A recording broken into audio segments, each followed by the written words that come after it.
The global race to secure the supply of microchips is entering a new phase as memories of pandemic shortages spur governments to take action.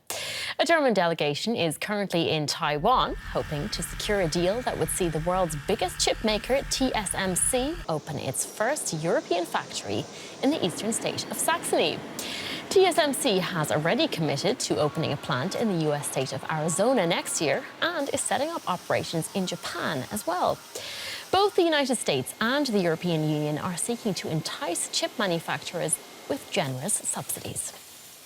Let's speak more about this with DW correspondent So Tsung-Han. So what can you tell us about TSMC's plans to open its first European plant in Germany? Are we likely to see a deal? Well, Kate, yes and no. TSMC still says it's still evaluating its plans to set up a plant in Germany and has not yet made a final decision. But it's very important here. Its supply chain revealed that it has recently received requests from TSMC to provide preliminary quotations for equipment, consumables, and plant facilities to be shipped to Germany. TSMC has also made similar requests to suppliers before setting up a new plant in Arizona and then announced plans for a new plant in the US. So it means that TSMC's plan for a plant in Germany should be nearing maturity.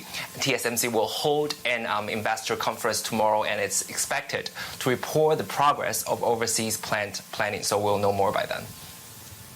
And so, as you mentioned, this is part of a wider international expansion for TSMC. It's due to open that chip plant in Arizona next year, benefiting, of course, from generous US state support for the chips industry.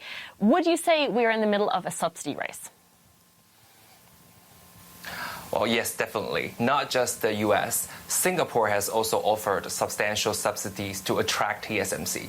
So the EU really struggles to catch up with the US and Asia in chip subsidies. However, it takes much more than money.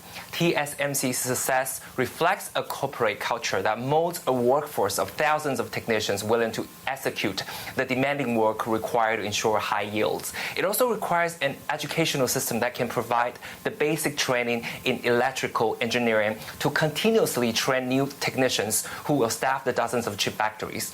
And that is probably why Saxony State Minister of Science Sebastian Genko and President of TU Dresden Ursula Staudinger are in Taiwan now to learn to build a revitalized semiconductor industry. All right, so it's a pretty complex operation. We've talked about Europe, the United States, Singapore you mentioned as well. But what could this international expansion mean for China? Well, it's a big blow to China. TSMC's presence in the US, Europe, or other countries outside of China will foster a new ecosystem of this industry independent of China. The suppliers and the subcontractors that will also move to their new base of operations.